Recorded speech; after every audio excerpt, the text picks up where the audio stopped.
Larry is best known for the success he had in mixed curling, winning 3 Canadian championships in 1967, 68, and then again in 71.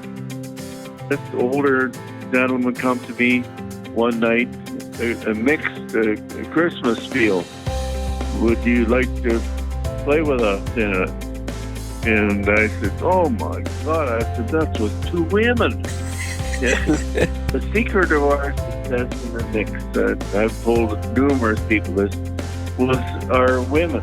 Dad would always say, like, Darlene was such a strong character, and she brought that with her to the ice as well. And then Larry also did win a Purple Heart in 1974. This team of third, Ron St. John, Wayne St. John, and Rodney St. John, and yes, they're all related, made it to the Brier in London, Ontario, where they ended up runner-up to eventual winner Hector Gervais. They fell short by just 1 game in what then was a round-robin format with no playoff.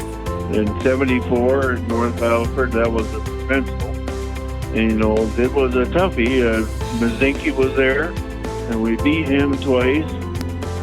The final game against the team from Moose Jaw. I remember I had a very difficult free shot around the guard in front of the tee line. And the other guy had last rock, and I'll be damned if I didn't nail it. Just frozen solid, and he couldn't play it. He had a draw for 1. the big one, I think the semifinal when they defeated Mazinki was a big deal. So, of course, that accomplished his dream. Came 1 game short in Brier, but getting that Purple Heart was very important. Took her to bed with me at night, that Purple Heart. I told my wife, now push over. We got company. We got off to a terrible start. I just couldn't get going. And I said to my wife, I wish to God we'd never won. We lost to Hector Gervais the first game. He beat the hell out of us. And then I missed my last shot against Timmy Ursel. Yeah, okay, out of Quebec at the time. He was representing Quebec that year. Well, the last draw, if we could have beaten Savage, Ontario, we'd have played Hector in a playoff at midnight. What the heck? I think we were 2 down playing 11. McGrath needs protection, plus getting a second rock in there to tie it all up and force an extra end. He's heavy and slides back, and maybe lane 2. The Ontario skip just needs to push either of those white stones back, and it's all over for Saskatchewan.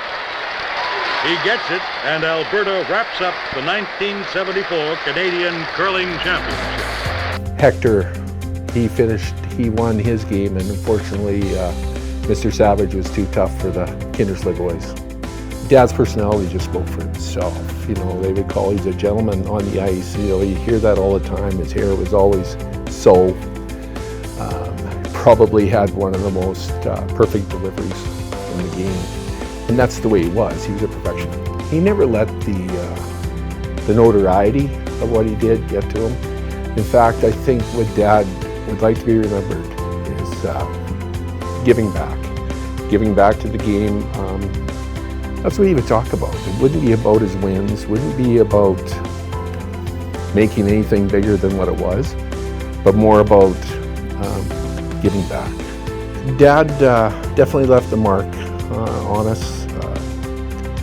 I think his desire and passion for the things that are important to him, and his ability to keep things in perspective. And I think it's something we're always going to remember about Larry.